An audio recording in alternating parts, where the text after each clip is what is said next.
أعوذ بالله من الشيطان الرجيم بسم الله الرحمن الرحيم.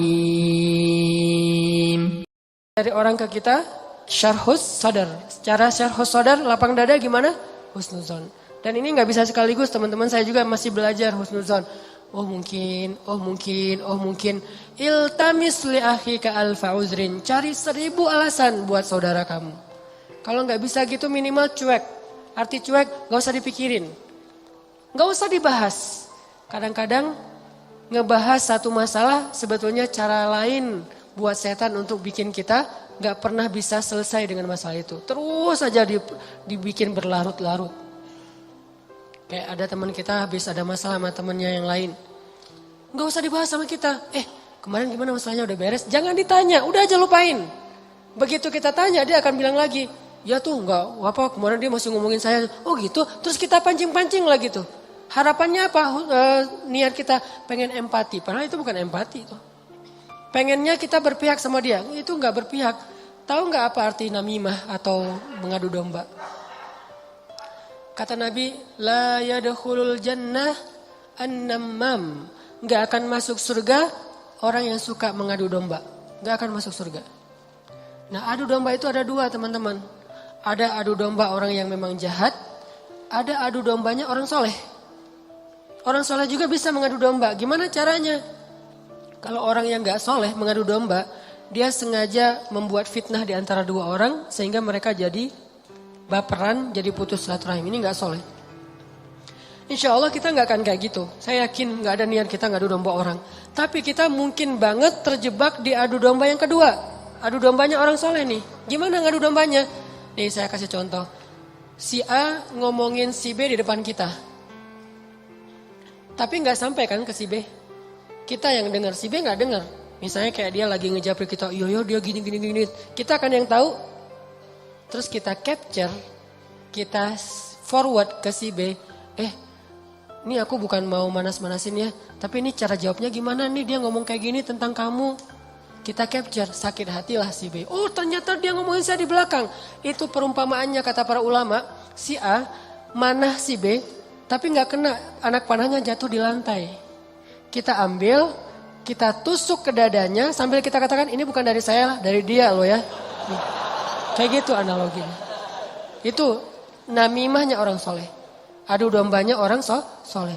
Jadi kita nggak niat memfitnah.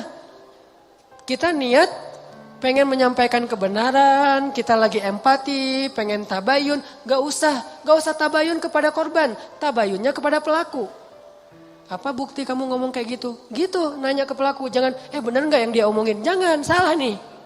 Konsep tabayun itu bukan kepada korban yang dibicarain, kepada yang ngebicarain. Jadi kayak ada teman kita yang ngomong hal-hal yang gak benar, tanyanya balik ke dia. Apa bukti kamu ngomong kayak gitu? Kalau benar, gak usah disampaikan. Kita kebalik, dia ngomongin kamu kayak gini, benar gak? Nah, ini konsep tabayun yang akhirnya bukan tabayun jadinya, namimah.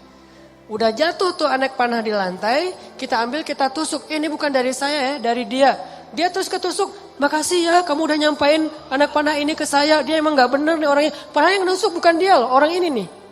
Kan kita kadang-kadang kayak jadi akrab gitu dengan orang yang sering ngebukain sebuah masalah ke kita kan. Walaupun bikin kita bete, kita anggap dia kayak setia banget, berpihak banget sama kita, empati banget. Enggak, ini salah. Enggak kayak gini caranya. Harusnya kita bilang, kalau kamu tahu itu gak nyaman buat saya, jangan disampaikan. Gitu harusnya. Tapi dia ngomongin kamu, biarin aja dia ngomongin. Yang penting kan saya gak dengar, sehingga saya gak sakit hati ke dia. Mudah-mudahan Allah maafin dia, kan selesai. Justru gara-gara kamu sampaikan ke saya jadi sakit hati ke dia. Allah gak maafin dia, Allah gak maafin saya nih. Putus silaturahim kita berdua, kamu nih pelakunya nih. Kok jadi saya sih? Ya kamu, rame perang segitiga. Kan ini yang terjadi kan selama ini. Ini lebih realistis menurut saya daripada namimah yang memang niatnya jelek buat saya sih. Saya husnuzon sama kita semuanya. Gak ada lah niat kita jelek pengen memfitnah orang, gak. Tapi seringnya kita terjebak tanpa kita sadari. Justru karena kejujuran kita, karena keakraban kita dengan teman kita. Jadi kita ngebuka hal yang dia gak perlu dengar. Itu sering banget kayak gitu. Saya juga kadang kayak gitu. Misalnya ada yang bicara apa tentang istri saya gak suka tuh. Dia bicarain istri saya gini misalnya depan temennya ngasih tahu ke saya. Terus saya kan jadi sakit hati sama orang itu ya. Saya juga ngasih tahu ke istri. Istri saya lebih sakit hati lagi sama dia. Ini salah, dia salah, saya salah.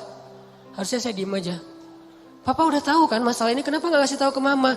Karena papa berharap mama gak tahu. Tapi daripada mama tahu dari orang lain, ya berarti orang itu yang salah, bukan papa. Kenapa dia ngasih tahu ke mama? Kan gitu kan? Jangan sampai ya Pak, mama tahu dari orang lain. Jadi kalau ada yang kayak gini-gini harus papa yang ngomong ke mama. Enggak, itu salah konsepnya.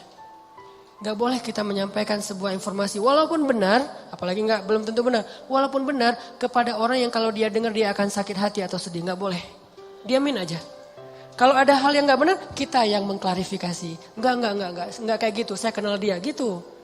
Jangan biarkan dia tahu masalah ini. Kalau terlanjur tahu, berarti ada orang yang gak tahu konsep namimah level 2. Namimah level 1 emang gak ada niat baik. Namimah level 2 justru karena niat baik.